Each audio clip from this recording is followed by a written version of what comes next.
say that, like, I think white women need to kind of step up their game, to be quite honest. Like, sorry, but I'm calling you out. Like, you really do, because, like, you know, there's like I couldn't agree more with everything that these brilliant women are saying. But, like, I'm also seeing the silent killer, which is a lot of white women at the top who are kind of reinforcing a lot of old ideas.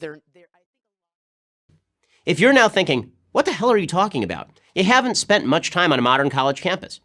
Intersectionality is a form of identity politics in which the value of your opinion depends on how many victim groups you belong to. At the bottom of the totem pole is the person everybody loves to hate, the straight white male. And who's at the top? Well, it's very hard to say because new groups claim victim status all the time. No one can keep track. So, how does this intersectionality thing play out? Something like this. Let's say you're a gay white woman. As a queer woman, your opinion matters, but less than that of a gay black woman. Why? Because while all women are oppressed by the patriarchy, and all gays are oppressed by the heterosexual majority, blacks have a victim status that whites obviously don't. Like, the guy at the top's louder. It's harder to say, like, I think this should be a black writer. Of course, a gay black woman's victim status is less than that of a black trans woman, who ranks below a black Muslim trans woman, and so on. The more memberships you can claim in oppressed groups, the more aggrieved you are, and the higher you rank. Get it? Good, because it's about to get even more complicated. Intersectionality takes your victim status and uses it as the basis for creating alliances with other victim groups.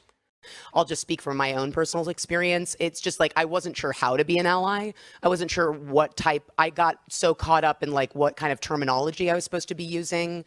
Here's the logic. A black gay and a Hispanic gay may not belong to the same victim group racially, but they do belong to the same victim group on the basis of their sexuality. By focusing on the places where various victim identities intersect, intersectionality creates a united us versus them paradigm, righteous victims rising up together to fight the oppressor, those dreaded straight white men. This explains why at a rally protesting the treatment of Palestinians by Israel, you might see a contingent of lesbian activists. That's intersectionality at work.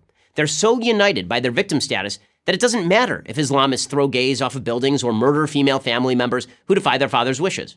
Victim solidarity trumps all other considerations. That some professor tucked away in an ivory tower would come up with this nonsense is not surprising.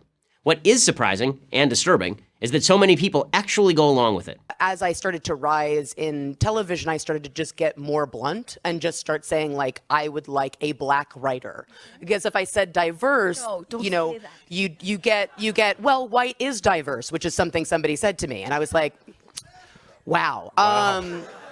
I was like, it's not cool. But to really, you know, I reached out to my, you know, the women that I respect who are not white writers and directors, and I said, what should I say? What language should I use? You know, and I think it's worth it if you're in a position of hiring power or greenlighting power to, like, reach out to people that are not like you and say, what can I do to be an ally, and how can I support writers of color and LGBTQ and disabled writers? Like, what can I do? Intersectionality promotes the biggest hoax of all, that we aren't individuals who are to be judged on the basis of how we act, but are merely members of groups to be judged on the basis of our group identity. In other words, you and I as individuals with our unique experiences, thoughts, and ambitions count for nothing. Our racial and sexual identity count for everything. It's hard to imagine an idea less likely to produce a free and equal America than that. But what do I know? I'm just a straight white male. I'm Ben Shapiro for Prager University.